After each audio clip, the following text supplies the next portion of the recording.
Hi, everybody. I get a great question all the time. How do I spend my last dollar on my last day? So we're going to talk about how you can position yourself to actually feel more comfortable spending your money, because I think that's really all we can do. We should realize that it's virtually impossible to spend your last dollar on your last day because we don't know when that'll be. And even more so, we tend to underestimate how long we're going to live, and we're living longer all the time. You look at all the statistics out there, and there's so many different versions of statistics of this. But if you were 65 in 1965, look, 62 chance women are going to live to 80, but only 25%. Well, now we've jumped to 34% of women are going to live into their 90s, and to only 22% of us men. So I know a lot of us don't think we're going to make it to 90, but planning to 100 really helps a lot of people feel comfortable spending their money. And when we do that, there are ways you can set yourself up to really enjoy retirement and feel comfortable spending that money. So let's look at some of these basics. The first one is own your shelter. Okay. The number one thing you can do to protect yourself against inflation and those extra unknown costs in the future is owning your shelter. If milk doubles in cost, it doesn't affect you nearly as much as if you're renting and that doubles in cost. We've seen extreme jumps in renting here. So we need to be very careful. Over the last few years, it very easily could have doubled on you. So own your shelter, create a place where you can stay for the rest of your life without having a huge amount of payments. Yes, we've got electric and all the utilities and upkeep and all that. Certainly a reverse mortgage is an option. And if you really are adamant about spending your last dollar on your last day, you don't want to die with a paid up house, and I don't want you renting. So a reverse mortgage gives you at least access to half that equity. And I certainly think that that's a viable use in this case. So that's the big reasons why we want that shelter over our head. So positioning ourselves in that way is really important. The next side of this is having a plan for long-term care. First thing I'm going to say is if you own your house free and clear and have halfway decent income from Social Security and maybe some pension income, that typically will cover most long-term care stays.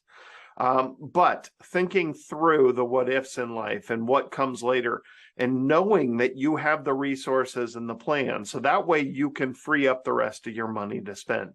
Okay, so for a lot of people, it's just realizing that even half the equity in your house plus your income will handle a significant long-term care stay.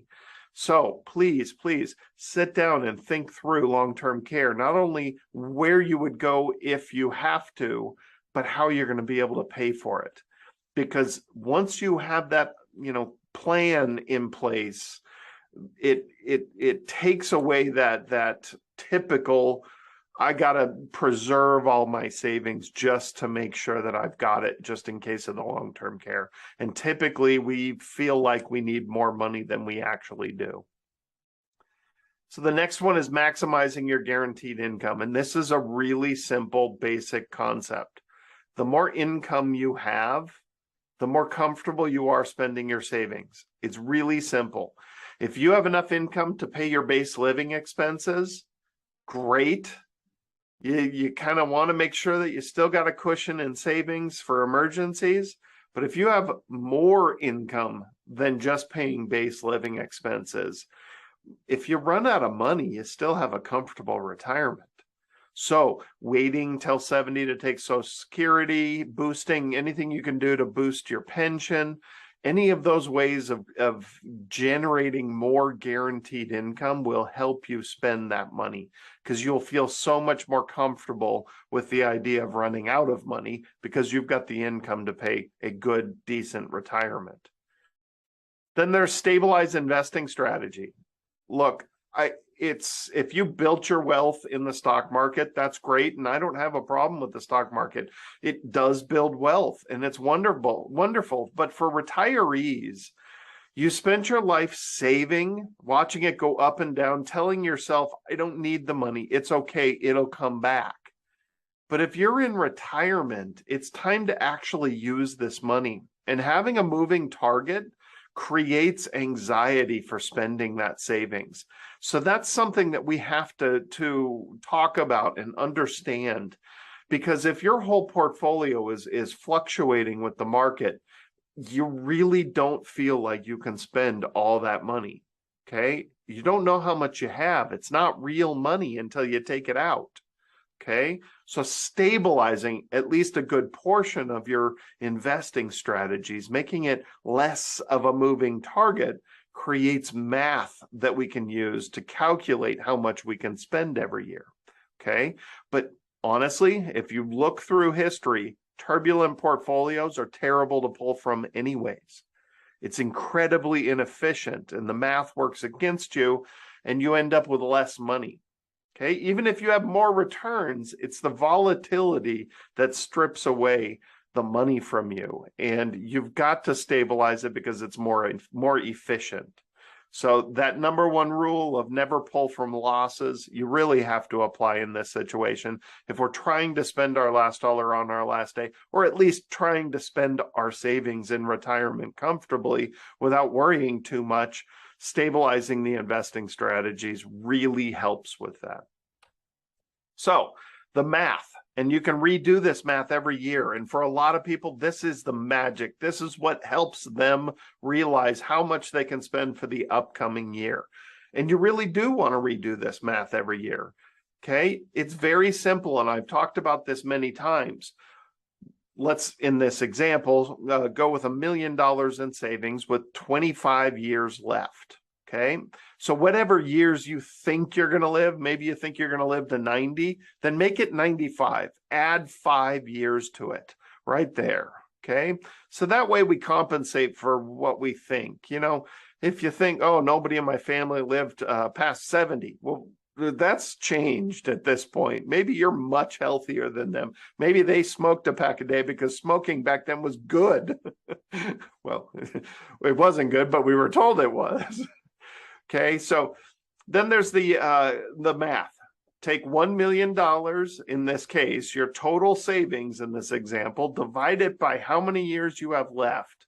$1 million divided by 25 is $40,000. So if you're trying to figure out how to spend your last dollar on your last day, you figured out, you know, where you think worst case scenario, the longest you think you could possibly live in this example is, let's just say 100 years old. Okay, let's say they're 75 years old right now. They have 25 years till they're 100, or maybe they're 60 now and they're going to live to 90. Okay, we take that $1 million, we divide it by 25. That's $40,000 we can spend in the upcoming year of our savings. Now we add that guaranteed income, so our entire budget for the year next year is $70,000. Okay, now the great thing about this is we redo it next year. So maybe you actually invested this money and it grew. So you took your $40,000 out, but you know, maybe it's $999,000, even though you took $40,000 out. Okay, and now instead of 25 years, you have 24 years. So we redo this math every year, and if this has any growth to it, not making up for what we took out, but just growth in general, 1% growth, 2%, 10%, whatever it is that it grew, that's going to change this math to your advantage. And so is a lower number here. So you're going to be able to pull out more. And that is going to be that adjustment for inflation every year into the future. You start realizing very quickly in this model that you can spend this money comfortably and you know how much you can spend.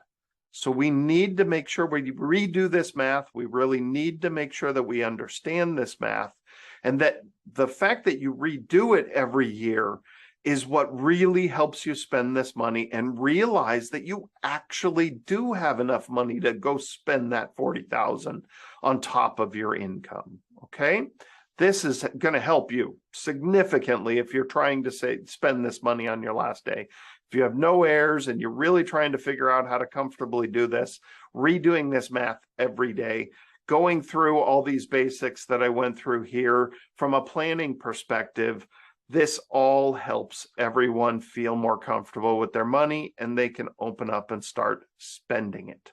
Okay, so let us know what we can help out with this part of our YouTube page. It's really important we get some interaction. If you guys, anybody has any questions, right below you should be able to click and submit a question, and I'll make a video and answer that question. So any questions that you have, any topics you want me to talk about, go ahead and shoot us an email and we will work on getting it up in the following weeks. Also, please help us by liking, sharing, but really we need you to subscribe. We got to get subscribers on the YouTube page to make this work. So please, please, please subscribe, hit the subscribe button, and you'll get notified on all the videos that we're uploading each week. And we will keep uploading every week. Thank you all. Enjoy the rest of the topics that we have here and hope to see you soon.